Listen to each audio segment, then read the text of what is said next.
Assalamualaikum warahmatullahi wabarakatuh. Apa kabar sobat? Bersama lagi dengan aku Anto. Kali ini aku akan menceritakan sebuah film yang berjudul Apocalypto. Film ini rilis tahun 2006 yang lalu. Memang sudah cukup lama, namun film ini sangat keren sobat. Dengan latar belakang budaya suku Maya di masa lalu, film ini menceritakan tentang seorang pria yang berusaha untuk lolos dari kejaran para prajurit suku Maya. Mampukah ia meloloskan diri?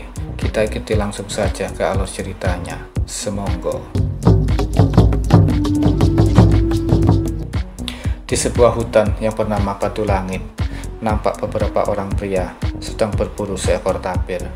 Dengan cekatan mereka bekerja sama menggiring tapir itu menuju ke perangkap yang telah mereka persiapkan. Dengan riang gembira, mereka kemudian membagi hasil buruan mereka.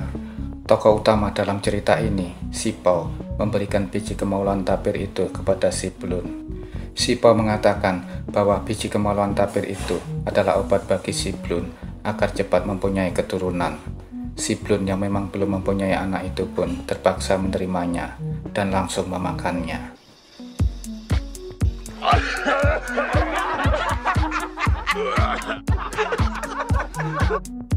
Si Blun yang sadar telah dikerjai oleh Si Pao langsung menyerang Si Pao sebelum kemudian ayah mereka melerainya.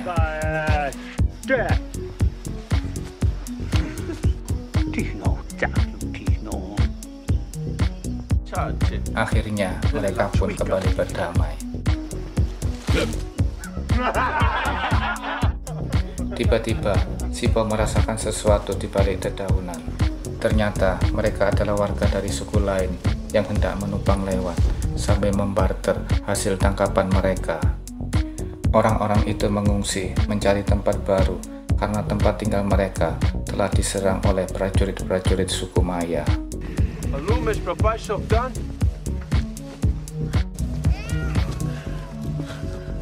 Setelah peristiwa itu, Si Pao dan kawan-kawan pun pulang sambil membawa hasil buruan mereka. Warga pun dengan penuh sukacita menyambut kepulangan mereka. Pao bergegas menemui buah hatinya dan istri tercintanya yang tengah hamil tua. Di malam harinya, mereka berkumpul dan mengadakan pesta sambil mendengarkan petua dari ketua suku.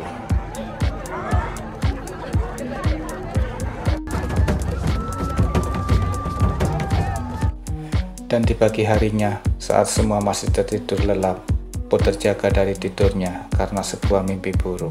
Sementara di tempat lain, nampak para prajurit suku Maya yang dipimpin oleh Kapten Wolf nampak bersiap menyerang tempat itu, di mana para warga Batu Langit saat itu tengah tertidur pulas setelah kelelahan pesta semalam suntuk. Serangan itu memporak-porandakan seluruh desa.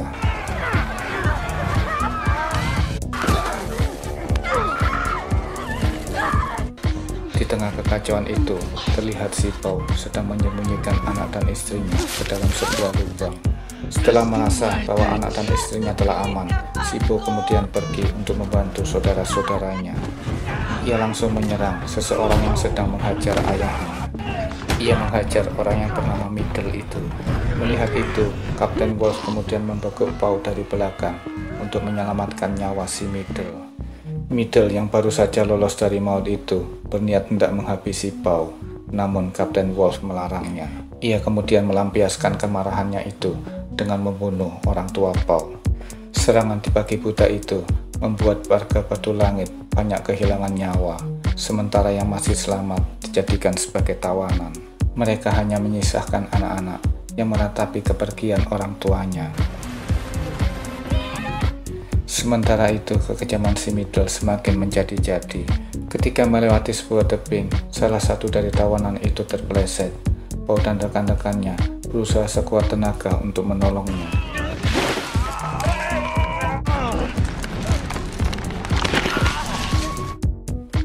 Namun setelah orang itu berhasil diselamatkan, si Middle malah melemparkan orang itu ke dalam jurang.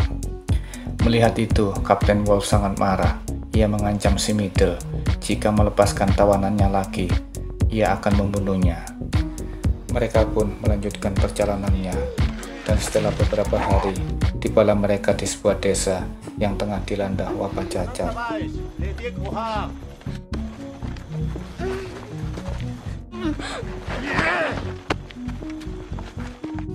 Di sana terlihat seorang gadis cilik yang menatap tajam ke arah Pau.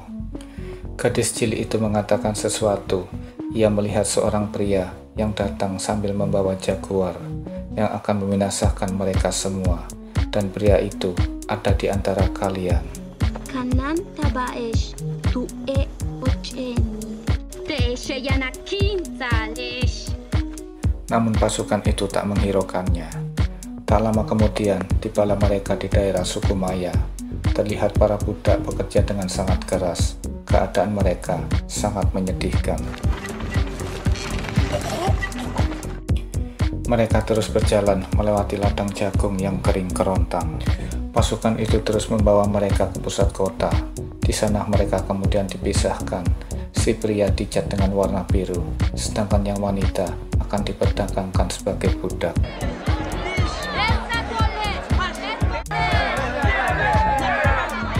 Sementara itu, wanita tua yang sudah tidak laku lagi diperdagangkan. Mereka lepas begitu saja. Sampai saat ini, Bu dan saudara-saudaranya belum mengetahui bahwa mereka akan dijadikan korban dalam upacara persembahan kepada Dewa Matahari, dewa sesembahan suku Maya yang bernama Kulkulan. Mereka kemudian dibawa ke sebuah kuil yang banyak terdapat lukisan dinding yang menyeramkan tentang proses upacara persembahan kepada Dewa Matahari.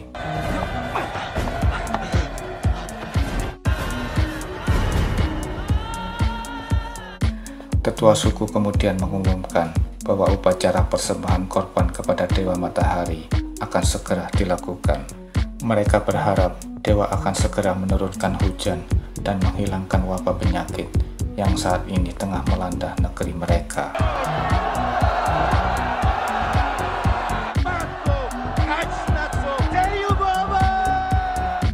Dan upacara persembahan pun dimulai.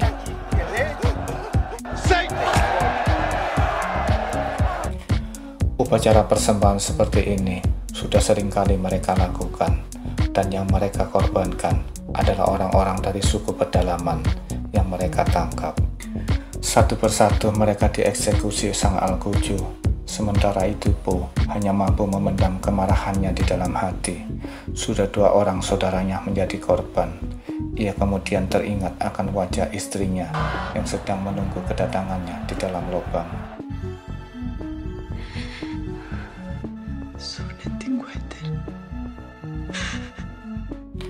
Dan kini tibalah Kirilan Po dieksekusi. Ketika Sang Algojo sedang bersiap melaksanakan tugasnya, tiba-tiba sesuatu yang luar biasa terjadi. Tiba-tiba saja sinar matahari tertutup dan langit menjadi gelap.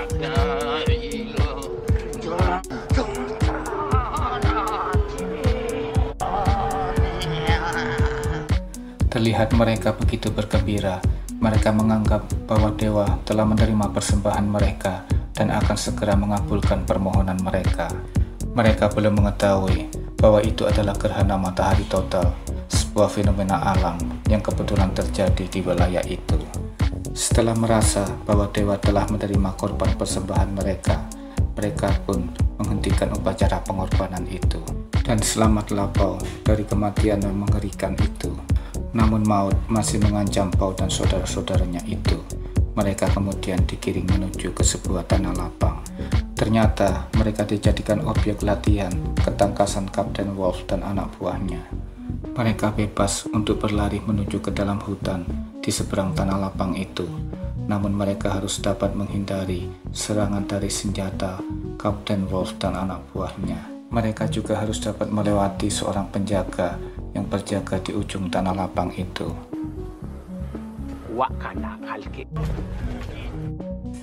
Malang bagi si Blun dan saudaranya, mereka terkena lemparan senjata.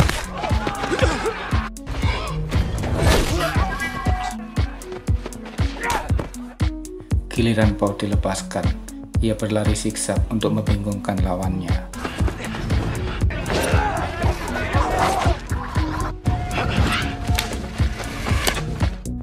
Kapten Wolf melepaskan panahnya dan mengenai si Bao. Ketika penjaga itu hendak menghabisi si Bao, Blun yang ternyata belum mati itu menggait kakinya hingga terjatuh. Po kemudian mematahkan ujung anak panah di tubuhnya. Ia lalu menancapkannya pada leher penjaga itu yang ternyata adalah anak dari Kapten Wolf. Melihat anaknya sempoyongan dan tersungkur, Kapten Wolf langsung berlari mengejarnya.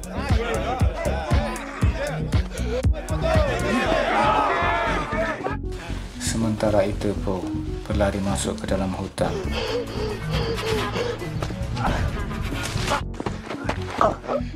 Kapten Wolf mendapati anaknya telah sekarat. Ia kemudian memimpin anak buahnya untuk mengejar si Bao.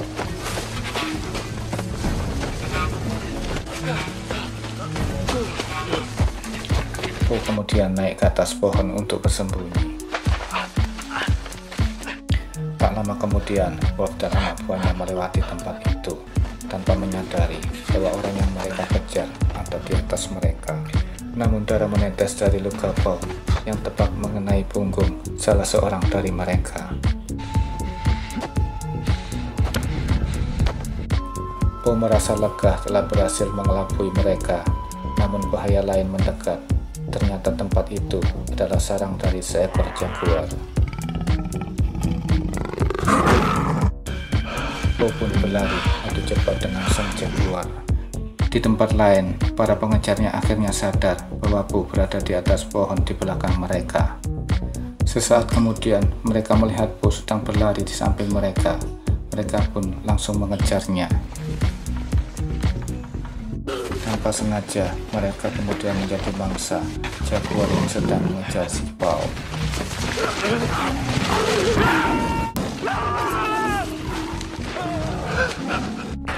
Wolf dan kawan-kawan kemudian membunuh jaguar itu. Salah seorang dari mereka mengatakan bahwa itu adalah pertanda buruk. Dalam kepercayaan suku Maya, mereka dilarang membunuh jaguar karena jaguar adalah keturunan dewa. Mereka teringat perkataan anak kecil yang mereka temui tempo hari tentang seorang lelaki yang datang bersama jaguar. Namun Kapten Wolf dengan marah membantahnya. Ia kemudian mengajak anak buahnya kembali mengejar Bao. Sementara Bao terus berlari hingga malam pun tiba, namun Wolf dan anak buahnya tak pernah berhenti mengejar. Hingga malam pun berganti pagi kembali.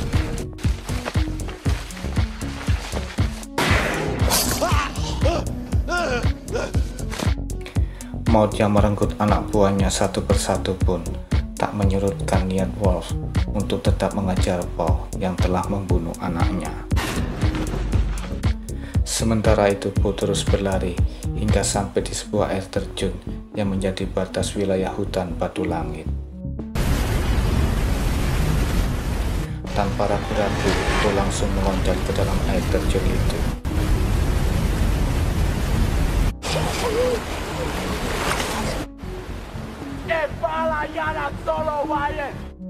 Kapten Wolf yang sudah terbakar api dendam itu memerintahkan anak buahnya untuk terjun ke dalam air terjun itu. Ia bahkan membunuh anak buahnya yang tidak menuruti perintahnya.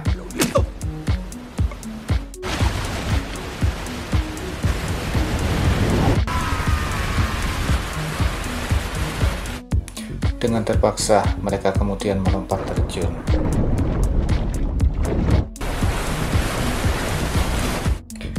Po yang tidak menyangka akan hal itu kemudian berlari masuk ke dalam hutan, namun ia malah terjebur ke dalam lumpur hisap.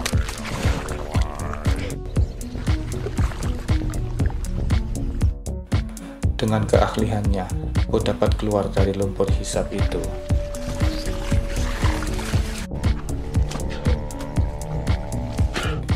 Setelah keluar dari lumpur hisap itu, Po mendapatkan kepercayaan dirinya kembali. Ia adalah seorang pemburu di hutan itu, dan ia akan memburu musuhnya.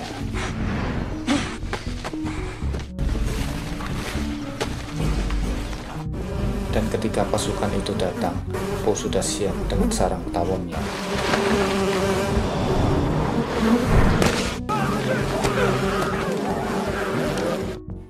Po juga memanfaatkan katak beracun sebagai senjata. Ia membuat jejak palsu dan kemudian bersembunyi menunggu pasukan itu lewat.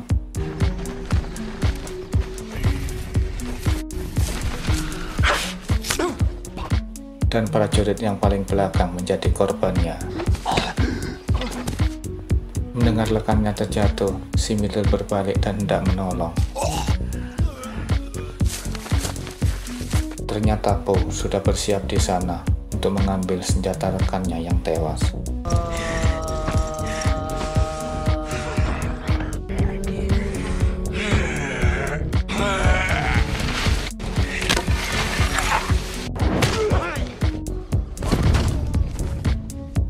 Dan si Middle pun tewas. Dengan kematian si Middle, Po berharap arwah ayahnya tenang di alam sana. Tiba-tiba saja hujan turun. Po kemudian teringat akan istrinya. Bergegas ia menuju ke dalam lubang tempat istrinya bersembunyi. Po lega melihat anak dan istrinya selamat, namun ia harus segera pergi untuk menyelamatkan dirinya. Po berlari memancing mereka menuju ke arah perangkap.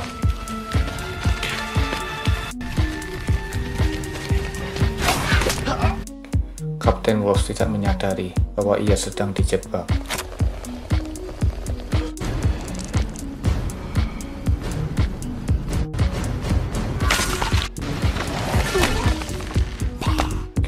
Kapten Wolf pun tewas mengerikan. Sementara itu, air di dalam lubang semakin tinggi. Di saat bersamaan, waktu persalinan pun semakin dekat.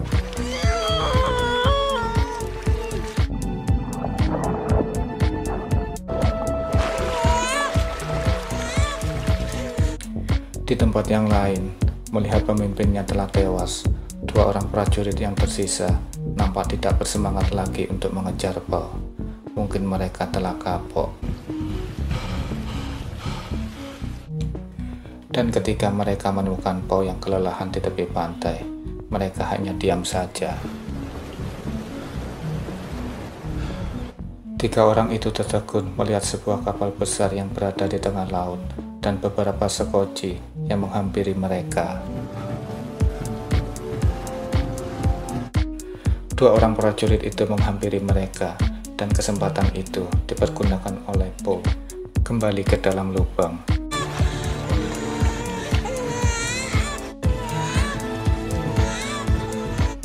Beberapa hari kemudian, nampak Po bersama istri dan kedua anaknya berjalan di tepi pantai.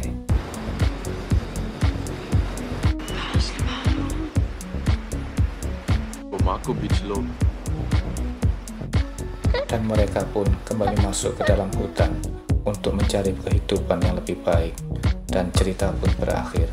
Wassalamualaikum warahmatullahi wabarakatuh. Sekian dan terima kasih.